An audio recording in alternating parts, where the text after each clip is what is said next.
Bueno, chicos, entonces,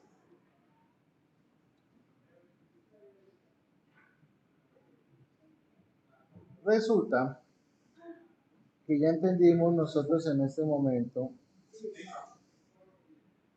que existen elementos que se llaman las variables. Las variables en la programación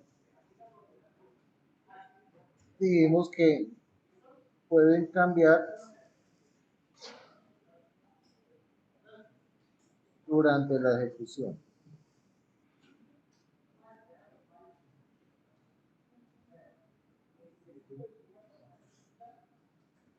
O sea, durante la ejecución de quién? Del algoritmo o de un programa.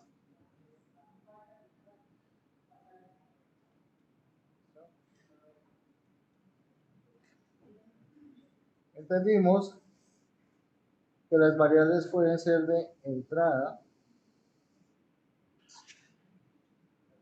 y salida.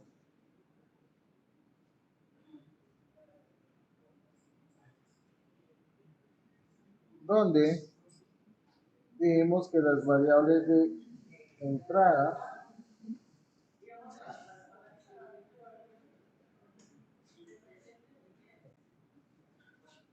son aquellas variables que me permiten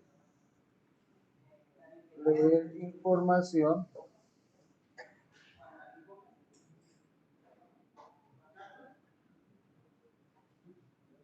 del exterior. Cuando hablamos de leer información del exterior, estamos haciendo referencia que son datos suministrados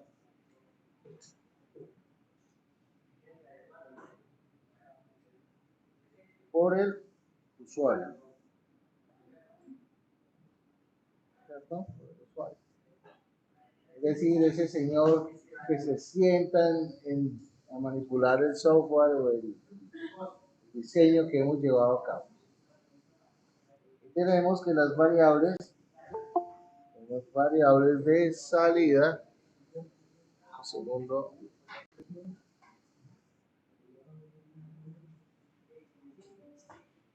variables de salida, que las variables de salida, de igual manera, guardan información.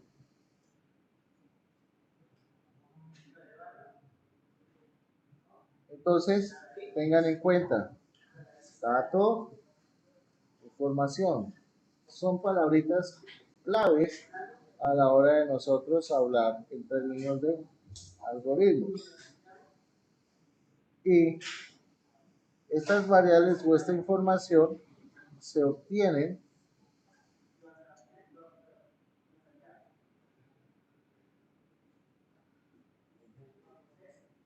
a partir de un proceso. Cuando hablamos de un proceso, estamos hablando de una operación.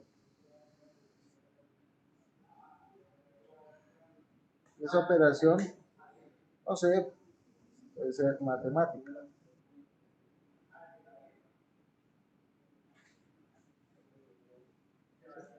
Matemática. Es importantísimo que tengan en cuenta esos elementos. Bien, entonces, las variables en la programación contienen algo que se llama el tipo de dato.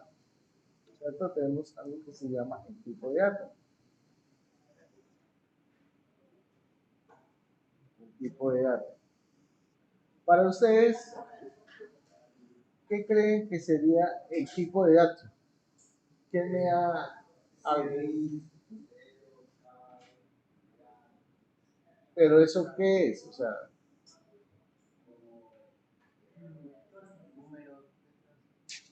ajá,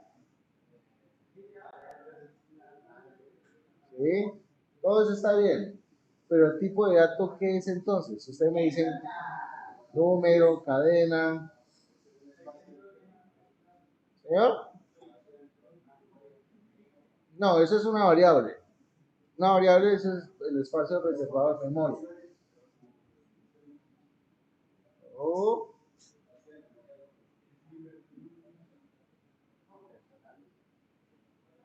cuando hablamos de un tipo de dato, hacemos referencia a qué? A qué tipo de información, qué tipo de valor más bien se va,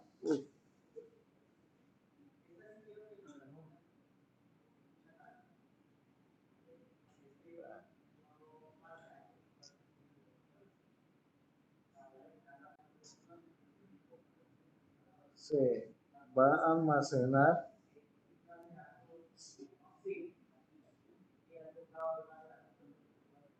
en la variable.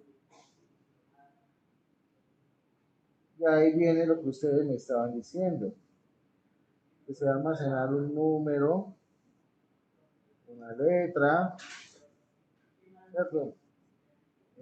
Una cadena, una cadena, una cadena de caracteres.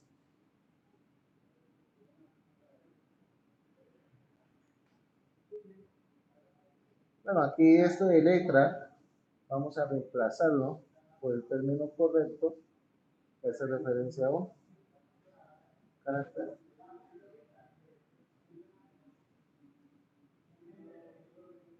Cuando hablamos de carácter, hacemos referencia a una letra, A, B, C o D.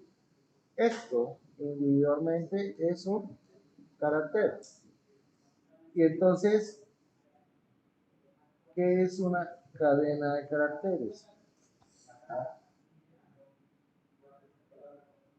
Una palabra.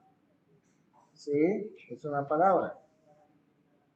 Pero en términos generales, una cadena de caracteres hace referencia a un conjunto de caracteres. Pues cuando hablamos de que es un conjunto de caracteres, ahí es lo que el compañero nos está mencionando, una palabra. Quiere decir que Juan es que una cadena de caracteres. ¿Por qué es una cadena de caracteres? Porque si nosotros lo miramos, está compuesto Juan por caracteres de forma individual. ¿Sí? Entonces, cuando tenemos una cadena, es porque tenemos muchos caracteres almacenados en una sola variable.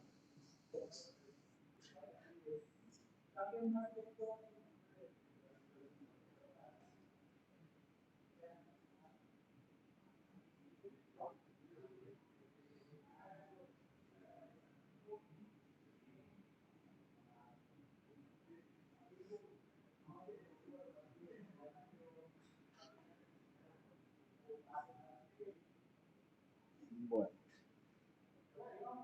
¿cómo vamos hasta ahí? ¿Claros? Listo.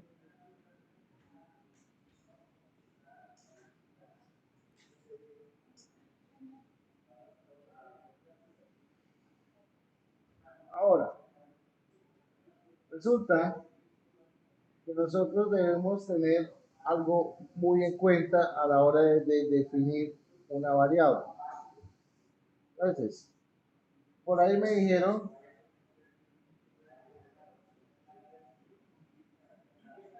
que variable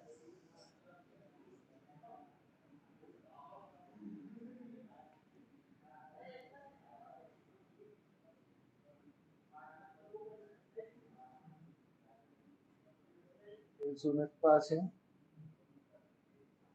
reservado en memoria.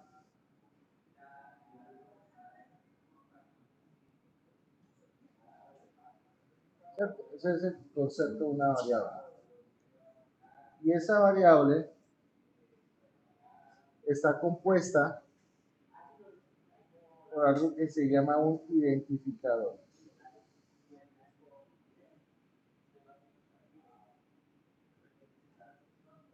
¿Y qué es el identificador? Es básicamente el nombre que nosotros le vamos a dar a una variable.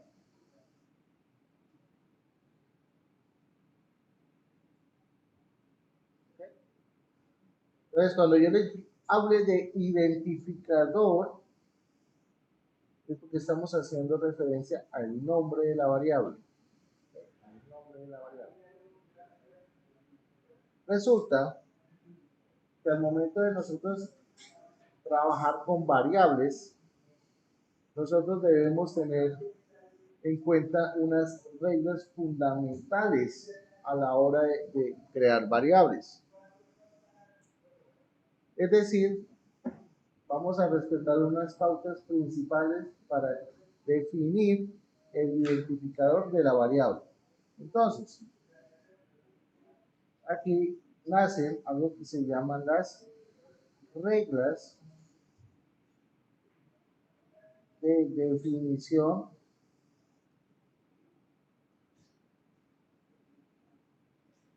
de variables.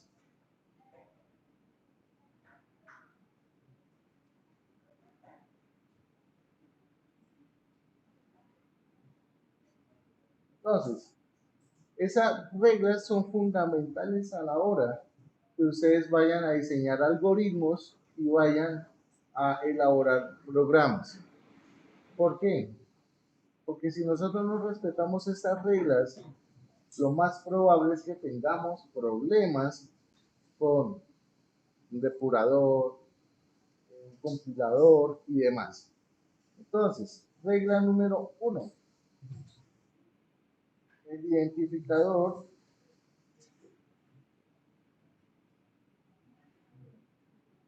de una variable no puede contener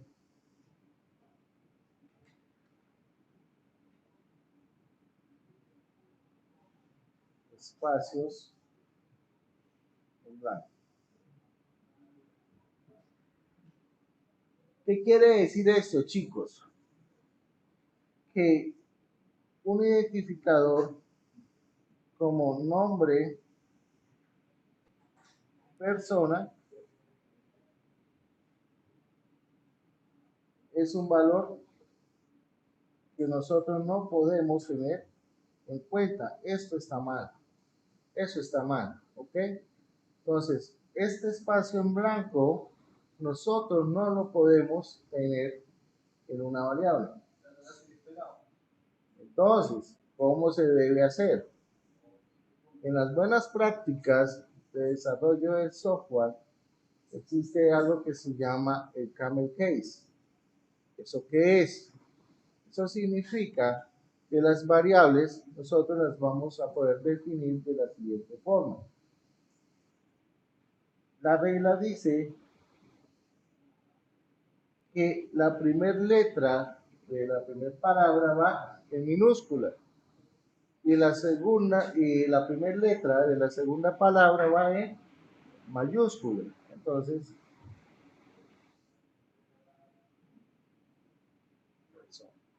y esto sí está bien definido dentro del concepto. ¿Ok? Esto está correcto.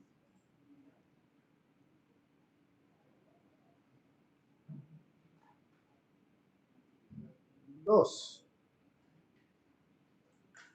El identificador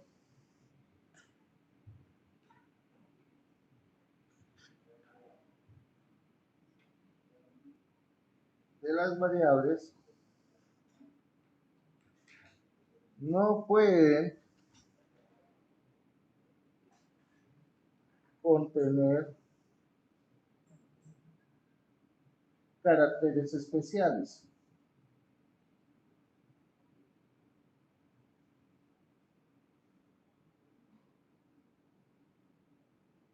¿Ok? Importantísimo. ¿Cuáles son esos caracteres especiales? Símbolo numeral, símbolo dólar, guión, señalización, interrogante, asterisco, menor, mayor y así sucesivamente. ¿Sí? Eso quiere decir que si ustedes ponen una variable numeral nombre, esto está cerrado. ¿Okay? Importantísimo. No lo pueden hacer. 3. El identificador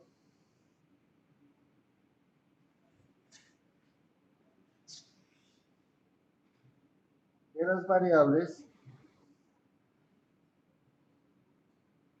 no pueden contener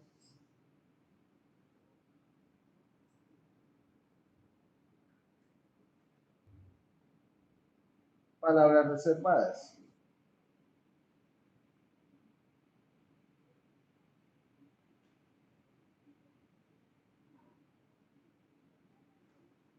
O lo que nosotros conocemos en la programación como palabras claves.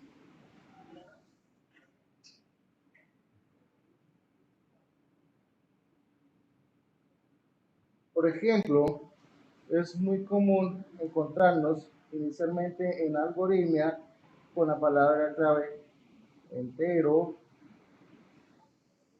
carácter, booleano. Esos son palabras claves.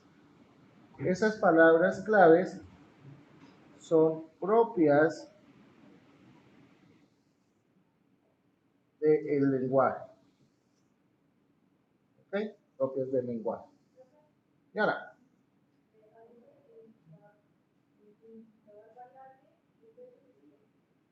¿esto? No.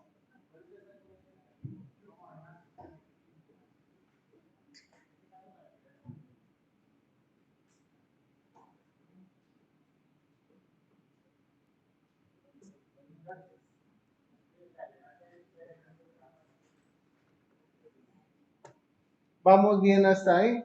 ¿Vamos claros con todo esto? Entonces, cuando comencemos a trabajar en PCI, comencemos a trabajar en otro lenguaje, ustedes deben tener en cuenta este tipo de cosas, que son fundamentales a la hora de trabajar y a la hora de definir correctamente los nombres de nuestras variables. ¿Okay?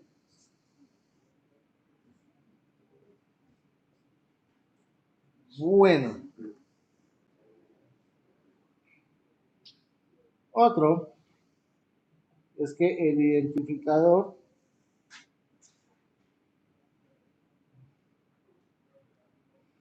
de una variable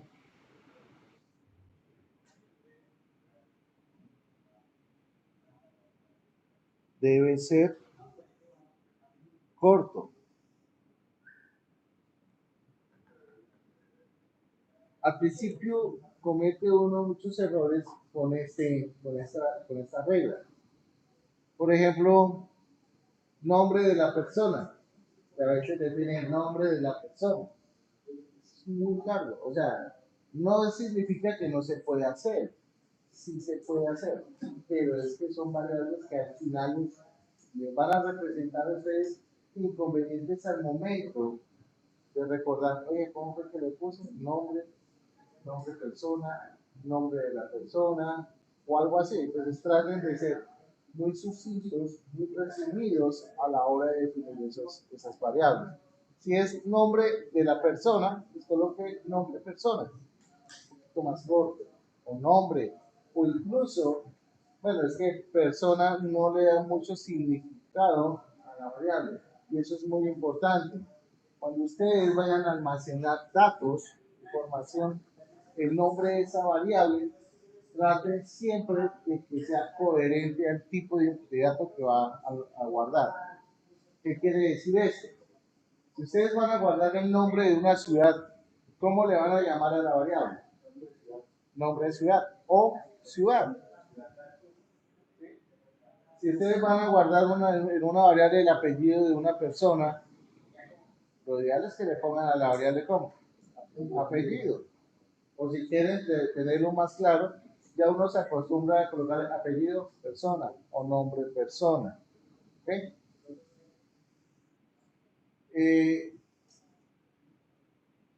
Hay ocasiones que son muy resumidos y colocan variable A, B, C y D.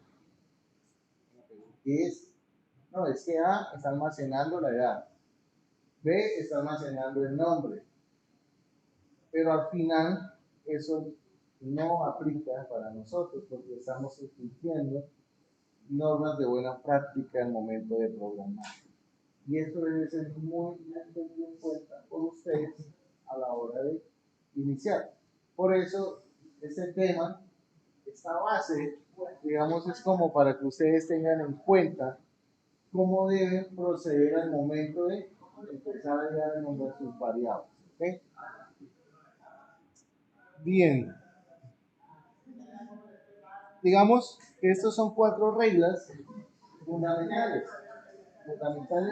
a la hora de programar o de diseñar algoritmos. ¿Tienen alguna pregunta hasta acá? ¿No tienen ninguna pregunta? ¿Vamos bien? ¿Vamos bien? ¿Voy muy rápido o vamos bien de velocidad? ¿Vamos bien?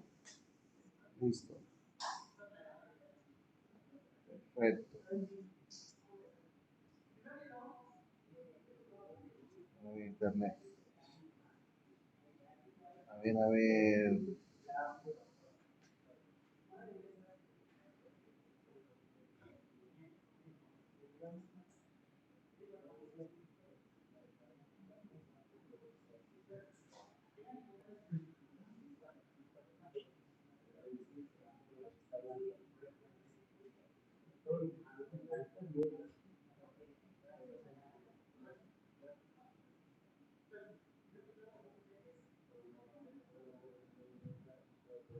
Tenemos la siguiente fase, que es la fase del diseño.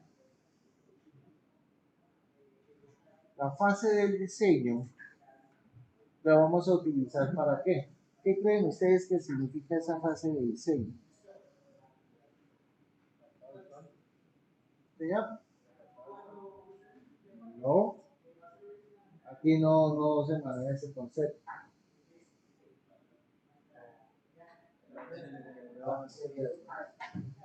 Es la manera como nosotros entendemos el algoritmo. Es como decir, bueno, necesito hacer un mural allá, pero antes del mural necesito hacer ¿qué? El boceto. Eso sí más bien es el diseño aquí en algoritmo, el boceto del programa, para entender cómo al final lo voy a codificar en el lenguaje natural. ¿Sí? Ya cuando veamos PHP, cuando veamos JavaScript, como veamos otros lenguajes. Entonces, aquí en el diseño existen elementos.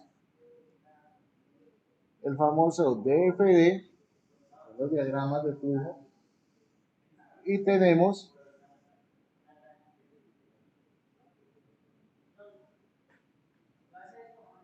pseudocódigo.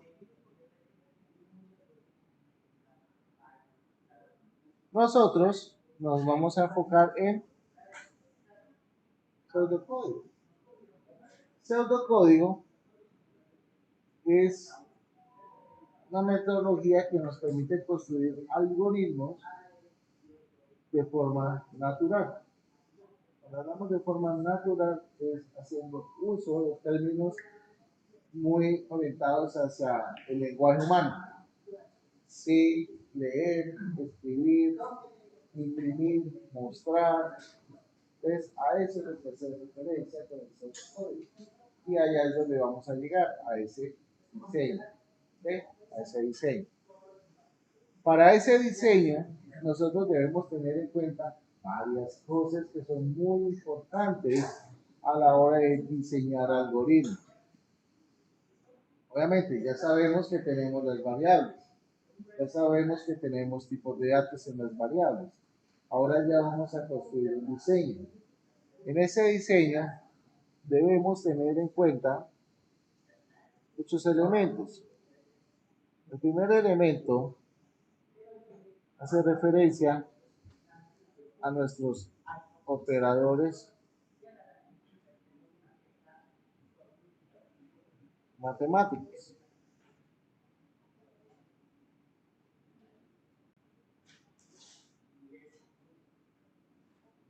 Ustedes los conocen todos, ¿sí o no? Tenemos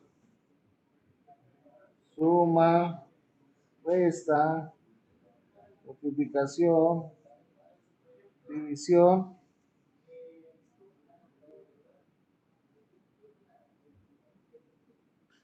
y el módulo.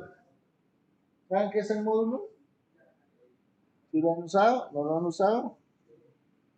Entonces, el primer operador, estamos hablando de la suma, tenemos 2 más 2, la respuesta es 4, ¿cierto?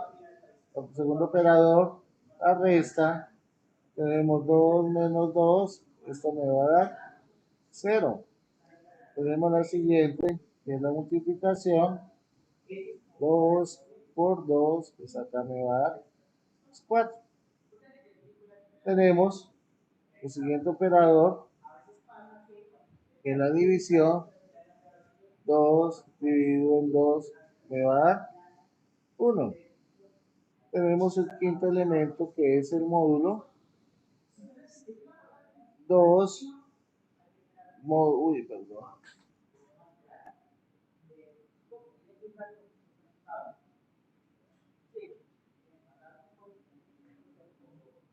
Módulo de 2, ¿cuánto me dará? 0. Pero mira, ¿cómo así que 0? Resulta que el módulo es la división entera, ¿cierto? Entonces, si yo le digo 2 dividido en 2, aquí me va a dar 1 y aquí me va a dar ¿qué? 0. Entonces, el módulo me va a dar como resultado de ¿qué? Residuo. Ese señor me da el residuo de la división. Esa es la diferencia. ¿Cuándo se utiliza el módulo? Uy, el profesor me dijo que calculara o que leyera 10 números enteros y que le contara cuántos son pares, cuántos son impares. Entonces, ¿cómo sé que un número es impar? Cuando se divide en dos, lo subo por sí mismo, ¿cierto? Y me da cero. ¿Y cómo sé que da cero? Operador módulo, ahí no puedo utilizar la división, porque me va a dar un valor diferente. ¿Sí?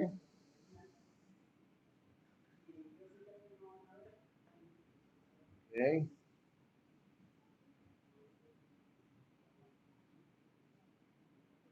Los operadores matemáticos tienen algo que se llama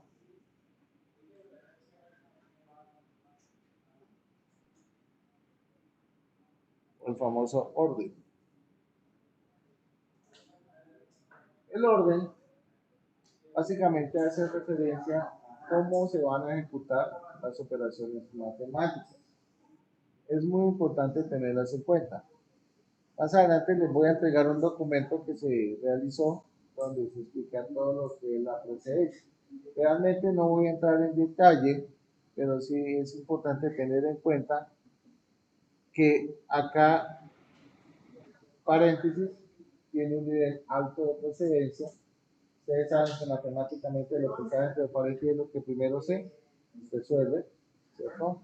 Luego tenemos la división, luego tenemos la multiplicación, luego tenemos la suma, luego tenemos la resta y así sucesivamente va en la escala.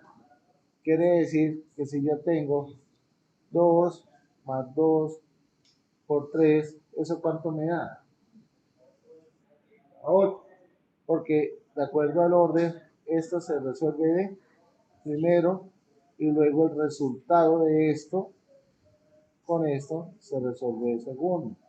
Entonces, si lo hacemos de esta forma, tendríamos 2 más 6 y al final vamos a obtener 8. Cosa muy diferente que tuviera 2 más 2 por 3. ¿Cuánto me daría? Aquí ya daría entonces 12. Entonces, ¿por qué son importantes? Porque es muy importante tener en cuenta el tema del orden de resolución, porque eso nos va a afectar al final en el resultado. ¿Okay? Si tenemos una fórmula, puede ser que la fórmula esté bien, pero ustedes no tuvieron en cuenta el orden de ejecución de las operaciones, el resultado les puede cambiar. ¿Okay?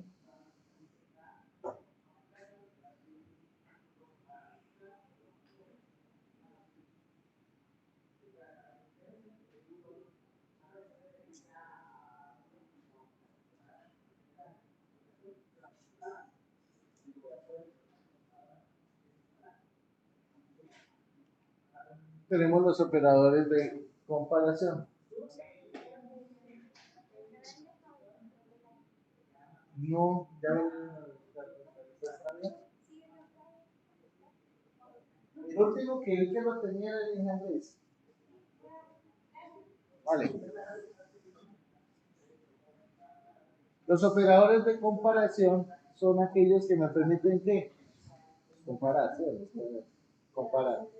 Entonces, tenemos dentro de esas operaciones de comparación el mayor, el menor, el igual, menor igual, mayor igual, eh, el diferente. Algunos lenguajes marcan el diferente así, otros lo marcan de esta forma. ¿Cierto? En la medida que vayamos viendo cada semántica y cada sintaxis de los lenguajes, pues vamos aprendiendo cuál es la gramática de cada lenguaje. Lo importante es entender el concepto y para qué sirve cada uno de esos operadores. ¿Sí? Bueno,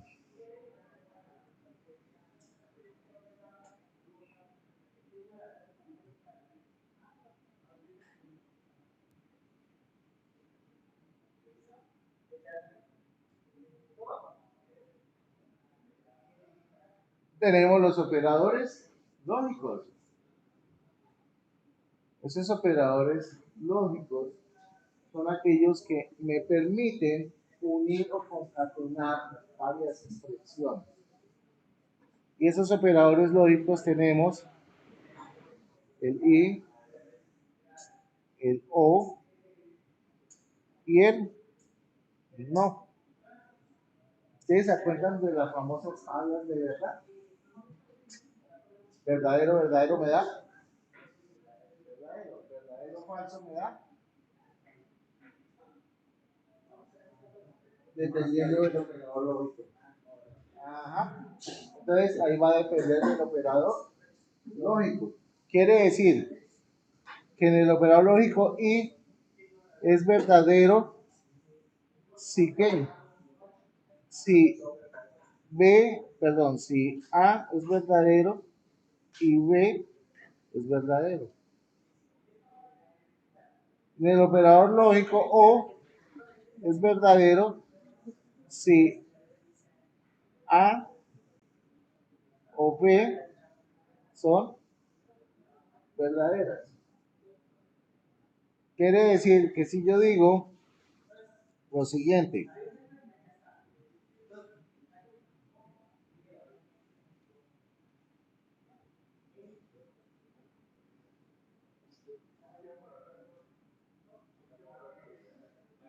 ¿cuál sería el resultado de esa expresión que les acabo de colocar ahí?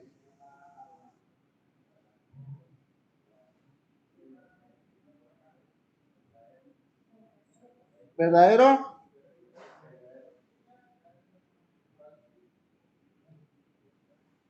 Vieron verdadero por acá. Entonces, 3 por 2, 6. 6 más 1, me da 7. 7 es mayor que 5, pues me da verdadero. En eso consiste la evaluación de expresiones en algoritmia. ¿Y en qué momentos uno utiliza esas expresiones lógicas y esas sentencias evaluativas con los condicionales? Ahí es donde ustedes van a tener que aplicar ese concepto y lo deben tener muy claro porque es la manera que nosotros podemos controlar el flujo de la información y la controlamos. Y así podemos obtener los resultados. ¿Preguntas hasta acá? Está bien, vamos bien, han entendido toda esta terminología. Perfecto.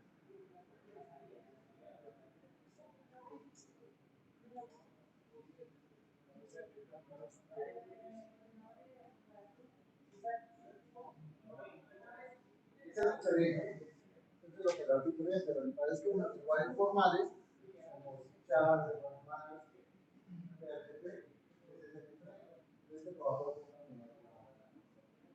digamos que cuando entremos a los lenguajes formales, debemos revisar la gramática, la semántica, la sintaxis de la lenguaje.